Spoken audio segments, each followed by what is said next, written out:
Hello दोस्त, मेरा नाम आलोक शर्मा और आपका हमारे यूट्यूब चैनल रोजगार पथ में बहुत बहुत स्वागत है। तो इसके पहले हम जान चुके थे संविधान क्या होता है। हमने ये पढ़ा था कि संविधान में क्या क्या चीज़ें हैं, क्या प्रावधान है, ये सारी चीज़ें हम जान चुके थे।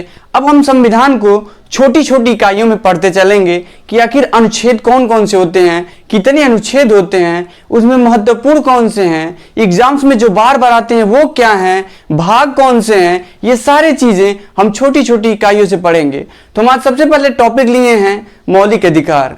दोस्तों, ये जितना ही हमारे एग्जाम्स के लिए इंपॉर्टेंट है उतना हमारे जिंदगी के नज़रिए से भी इंपॉर्टेंट है। अगर मौलिक अधिकार ना होता तो आज किसी को प्राइवेसी का अधिकार नहीं होता। अगर मौलिक अधिकार ना होता तो जो आज बच्चे आंदोलन करने चले जाते हैं या कहीं सभा बनती है, ये ना हो पाता। ये सारी चीज़ों का प्रावधान हमारे मौलिक अधिकार में ही है। तो आइए आज हम समझेंगे मौलिक अधिकार के बारे में, किस भाग, कौन सा भाग है ये, इसके अंतर्गत कितने अनुच्छेद आते हैं, कौन कौन से अनुच्छेद आते हैं, अगर हमें मौलिक अधिकार मिली हैं तो कितनी प्रकार की मौलिक अधिकार मिली हैं, ये सारी चीज़ें हम जानेंगे। तो दोस्तों, मैं वीडियो स्टार्ट करने से पहले सबसे पहले बता दूं, हमारा जो ये चैनल है अभी नया है। हम आपके लिए वो सारी चीज़ें लाएंगे जो आपके एग्जाम्स के नज़रिए से महत्वपूर्ण होगा। तो प्लीज़ सबसे पहले हमारे चैनल को सब्सक्राइब कीजिए, लाइक कीजिए और अपने दोस्तों के साथ शेयर कीजिए। अगर कुछ दिक्कत हो, कोई टॉपिक पूछनी हो तो हमारे कमेंट सेक्शन में कमेंट जरूर कीजिए। तो दोस्तों, आज हम पढ़ेंगे मौलिक अधिकार। हमने यहाँ टॉपिक लिखा है फंडामेंटल राइट्स, जिसे हम इंग्लिश में ही कहते हैं।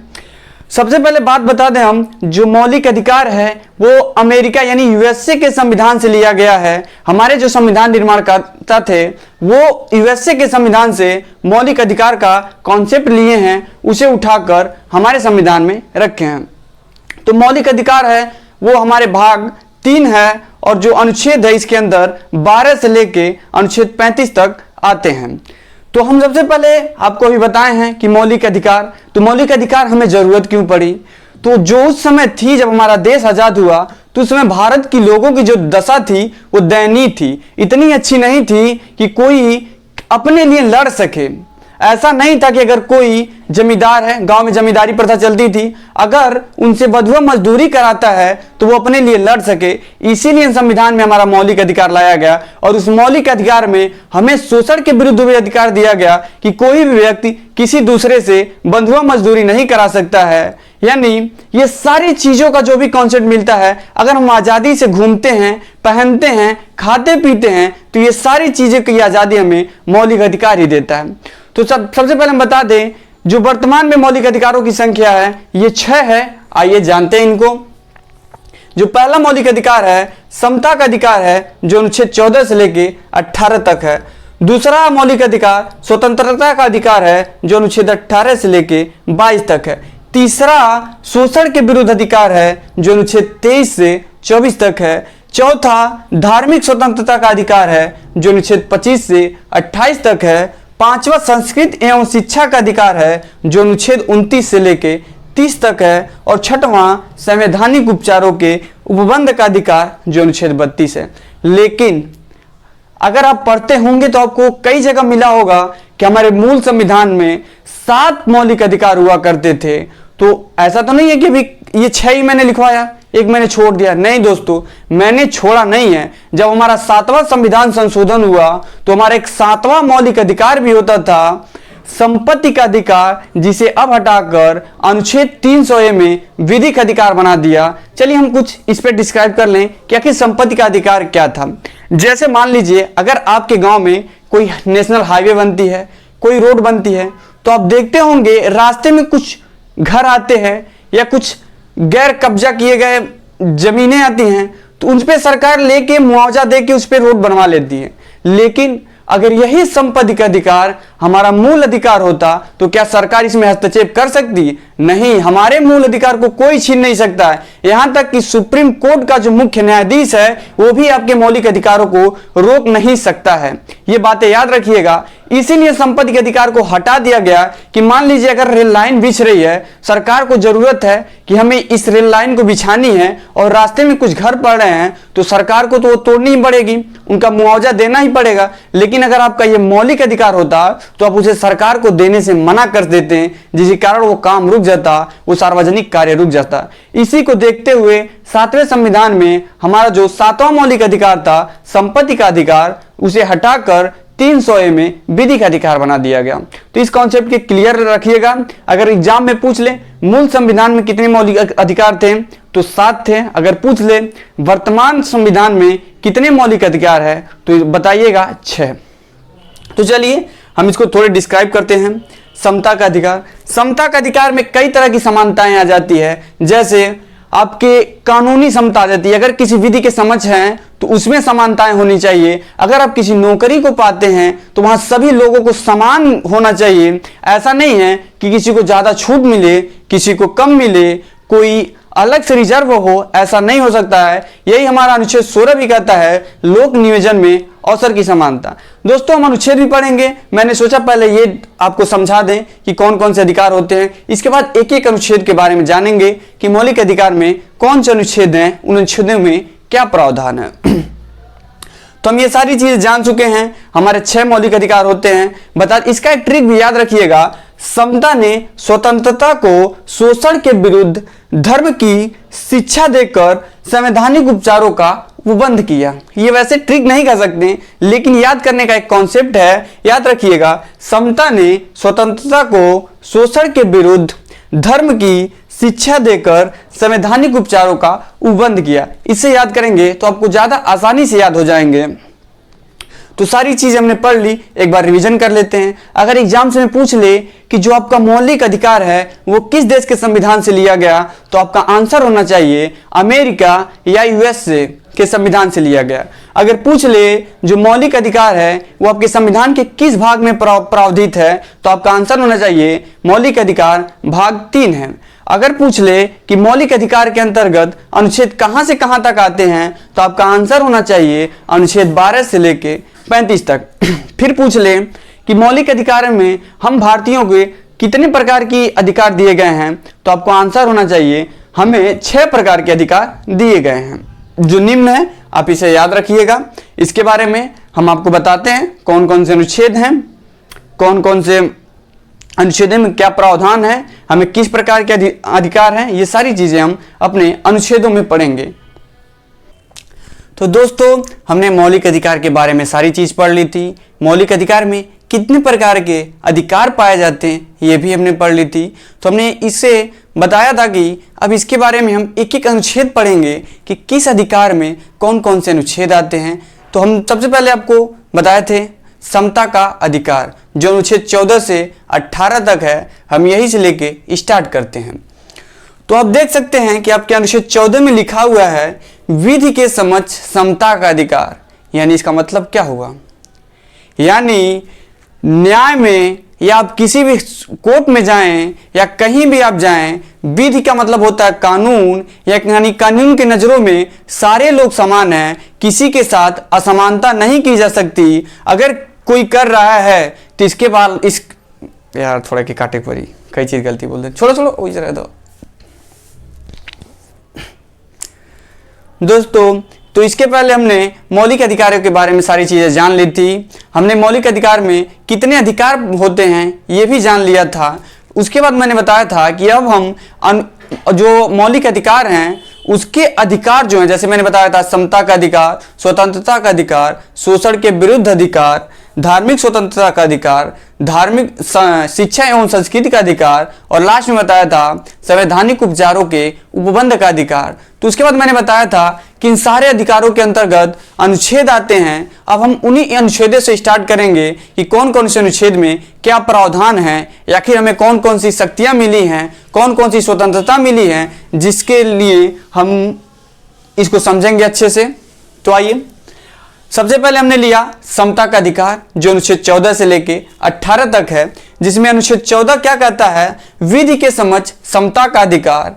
तो आप विधि का मतलब समझते ही होंगे। विधि का मतलब होता है कानून, यानी भारतीय, यानी हर एक भारत का नागरिक विधि के समक्ष समान है, कानून की नज़रों में समान है, किसी से असमानता नहीं की जा सकती। अगर आप कोर्ट में जा रहे हैं तो बिना सबूतों को, ऐसा नहीं है कि आपको देखकर आप एससी हैं, एसटी हैं, या आपकी कंडीशन सही नहीं है, फाइनेंशियल कंडीशन सही नहीं है, तो जो कानून है वो आपके लिए न्याय नहीं करेगा, आपको गलत न्याय दे देगा। ऐसी कोई बात नहीं है, ये हमारे मौलिक अधिकार हैं। यानी हमारी कंडीशन कैसे भी हो, हालात कितनी भी दयनीय हो, कभी भी कानून हमारे साथ असमानताएं नहीं करेगा। कानून की नज़रों में सभी लोग समान होते हैं।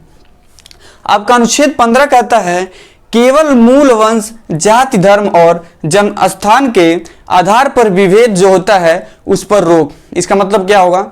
आप लोग अगर गांव से बिलोंग करते होंगे तो गांव में देखे होंगे, अभी मैं परफेक्टली तो नहीं कह सकता, लेकिन आज भी ऐसा होता है कि जो एससी एसटी की कास्ट वाले लोग होते हैं उनके साथ थोड़ी बहुत भेदभाव की जाती है। अभी तो ये बहुत कम हो गया। कम होने का कारण ही यही है कि हमारा मौलिक अधिकार है। अगर हमारे जाति को लेकर कोई हमसे विभेदता करता है, अगर हमारे धर्म को लेकर कोई हमसे असमानता करता है, तो इसके लिए हम अपने हाई कोर्ट में, सुप्रीम कोर्ट में पिटीशन फाइल करते हैं। इन्हीं सब जागरूकताओं की वजह से आज ये चीजें हमें बहुत कम देखने के लिए मिल रही हैं। तो यहां पर पढ़िएगा, केवल मूल वंश, जाति, धर्म और जन्मस्थान। इसका एक पॉइंट आता है कि अगर हम बराबर हैं तो क्या अगर आपके गांव में कोई डीएम आया है तो क्या आप उसके बगल में कुर्सी लगा के बैठ सकते हैं? आप तो सोचते ही होंगे कि अगर हम इसमें समान हैं तो वो आए कुर्सी लगा के अगर बैठे तो क्या हम उसके बगल में बैठ सकते हैं? नहीं, ऐसा सोचिएगा भी मत। यहां पर लिख दिया है कि केवल मूल वंश, जाति, धर्म और जन्म स्थान। बाकी अगर शिक्षा में कोई आपसे उच्च है, पदों में आपसे उच्च है, तो इससे आप समान अधिकार नहीं मांगेंगे। अगर आप इस चेयर पे बैठे हैं तो हम भी इसी चेयर पे बैठे हैं, अगर आप यहाँ उच्च पदों पे हैं तो हम भी यहीं पर रहेंगे। इसका कोई मतलब नहीं बनता है। यानी केवल धर्म, जाति, वंश और जन्मस्थान के अलावा बाकी चीजों पे असमानताएं दिखा सकते हैं लोग, तो उस पर आप विभेदता नहीं कर सकते हैं, उस पर आप हाई कोर्ट में केस नहीं कर सकते हैं। अगर कोई आपसे धनवान है तो वो ऐसा नहीं तो धनवान है तो आपके हिसाब से रहेगा, या आपकी जैसे जीवन व्यतीत करते हैं वो करेगा। तो अगर आपसे कुछ असमानताएं भी कर देता है, बस असमानताएं इन आधार पर न हो तो आप उसके खिलाफ कुछ नहीं कर सकते हैं। इसीलिए शिक्षा सबसे बड़ा हथियार है। पढ़िए, शिक्षा से आप ऊपर जाइए और इन सभी चीजों को समझिए। अनुच्छेद 16 कहता है लोक नियोजन में अवसर की समानता। लोक नियोजन का मतलब समझा दें, यानी लोक नियोजन का मतलब होता है जो भी सरकारी वैकेंसियां आती हैं, जो भी गवर्नमेंटेड सर्विस आते हैं, उन्हीं को लोक नियोजन बोलते हैं। यानी जो भी हमारी वैकेंसियां आती हैं उनमें सभी लोग के लिए अवसर समान होगा। ऐसा नहीं है किसी को ज़्यादा अवसर दिया जाएगा, किसी को कम दिया जाएगा। लेकिन आप सोचते होंगे कि मान लीजिए एग्जाम्स तो होते हैं लेकिन उसमें रिजर्वेशन होता है कि एससी के कम नंबर जाते हैं, एसटी के उससे कम नंबर जाते हैं, महिलाओं को कुछ आरक्षण मिलता है। ऐसा होता क्यों है? इसमें तो कह दिया लोक नियोजन में अवसर की समानता, लेकिन बता दें इसमें पॉइंट करके ये लिखा है लेकिन महिलाओं और एससी एसटी के लिए विशेष आरक्षण होता है। इसीलिए आज भी आरक्षण का प्रावधान चलते आ रहा है कि कोई भी एग्जाम्स होते हैं तो उसमें एससी एसटी के ज्यादा नहीं, बस थोड़े बहुत कम नंबर कट ऑफ में आते हैं। महिलाओं के लिए भी कुछ आरक्षण मिलता है। आपका अनुच्छेद 18 है। अनुच्छेद 17 है अस्पृश्यता का अंत। अस्पृश्यता का मतलब शायद कुछ ही लोगों को पता है, थोड़ा जटिल शब्द है लेकिन हम बताते हैं। अस्पृश्यता का मतलब होता है छुआछूत। यानी अस्पृश्यता का अंत का मतलब हुआ छुआछूत से उन्मूलन।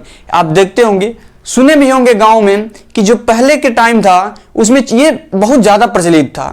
लोग अगर नीची जातियां कुछ छू देती थी तो उन्हें खाते नहीं थे तक, यहां तक कि घरों में परछाइयां पड़ जाती थी तो पूरे घरों की धुलाइयां करवाते थे। सोचिए, ऐसी दयनीय दशाएं थी। इसीलिए इसे भी हमारे मौलिक अधिकारों में जोड़ा गया कि ताकि कोई हम पर ऐसा भी न कर सके कि हम किसी के घर जाएं और हमारे आने के बाद ही अपना घर धुलाई स्टार्ट कर दे। तो इन्हीं चीजों को देखते हुए हमारे जो संविधान निर्माण करता था इसे हमारे मौलिक अधिकारों में रखा। अनुच्छेद 18 कहता है उपाधियों का अंत। उपाधि आप शायद अच्छे से समझते होंगे, यानी जो भी पुरस्कार दिए जाते हैं। अब जैसे कहने का मतलब ये है कि उपाधि तो बहुत सारे दिए जाते हैं, तो ऐसा तो नहीं है कि सारे रोक दिए गए हैं। इसमें लिखा है उपाधियों का अंत, तो शायद कुछ लोगों के दिमाग में आता होगा कि उपाधियों का अंत का मतलब, लेकिन फिर भी बहुत अवार्ड मिलते हैं, शिक्षा संबंधी अवार्ड मिलते हैं, सरस्वती सम्मान हो गया, व्यास सम्मान हो गया, ये सारी चीजें तो मिलती हैं, लेकिन यहाँ पर क्यों लिखा गया? तो दोस्तों याद रखिएगा, ये लिखने के साथ साथ आगे ये भी लिखा है सेना और विद्या संबंधी जो भी पुरस्कार होंगे उसके अलावा बाकी कोई भी भारत सरकार उपाधि नहीं देगा। इसीलिए शिक्षा से संबंधी बहुत से पुरस्कार दिए जाते हैं, सेना में भी बहुत पुरस्कार दिए जाते हैं, जैसे परमवीर चक्र सुने होंगे, अशोक चक्र सुने होंगे, इसीलिए उपाधि आदि भी दिए जाते हैं।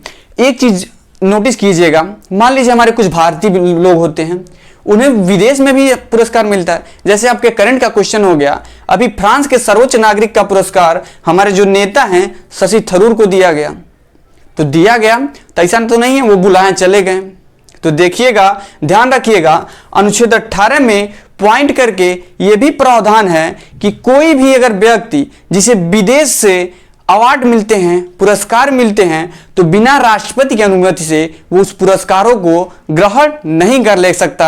यानी अगर कोई व्यक्ति है, हम खुद हैं, अगर हमें अमेरिका में हमें कुछ मिले, कोई अवार्ड मिले, कोई पुरस्कार मिले, तो हम अपने देश के राष्ट्रपति से बिना पूछे उस अवार्ड को नहीं ले सकते हैं। अगर हम लेते हैं तो हम देशद्रोह में हमारे ऊपर लगेगा। यानी हम अपने राष्ट्र की, हम अपने संविधान की जो भी प्रावधान है उसका हम पालन नहीं कर रहे हैं। तो ये चीजें याद रखिएगा, कई एग्जाम से पूछ लिया होगा, बच्चे इस पे ध्यान नहीं देते हैं, ये चीजें याद रखिएगा। तो आइए एक बार हम रिवीजन कर लेते हैं। अनुच्छेद 14 में क्या है? विधि के समक्ष समता का अधिकार। अनुच्छेद 15 में क्या है? केवल मूल वंश, जाति, धर्म और जन्म स्थान के आधार पर विभेद पर रोक। अनुच्छेद 16 कहता है लोक नियोजन में अवसर की समानता, लेकिन महिलाओं और SC/ST के लिए विशेष आरक्षण। अनुच्छेद 17 कहता है अस्पृश्यता का अंत, और अनुच्छेद 18 कहता है उपाधियों का अंत, लेकिन सेना और शिक्षा संबंधी पुरस्कार को छोड़कर। तो दोस्तों आज हमने मौलिक अधिकार में मौलिक अधिकार को समझा और साथ ही साथ उसके 4 अनुच्छेद और एक अधिकार, समता के अधिकार को भी अच्छे से समझा। तो आज के लिए बस इतना ही। आगे वाले क्लासों में हम बताएंगे और कौन कौन से अधिकार हैं, उसके अनुच्छेदों के बारे में अच्छे से डिस्क्राइब करेंगे। उससे पहले आप ध्यान रखिएगा कि हमारे चैनल को ज़्यादा से ज़्यादा लोगों के साथ शेयर करें, ताकि वो भी लोग जान सकें कि संविधान के इन चीज़ों के बारे में और भी बहुत चीज़ें हैं जो हम अपने अगले क्लास में लाएंगे। आज के लिए धन्यवाद, और हमारे चैनल को सब्सक्राइब और लाइक करना भूलिएगा मत। धन्यवाद।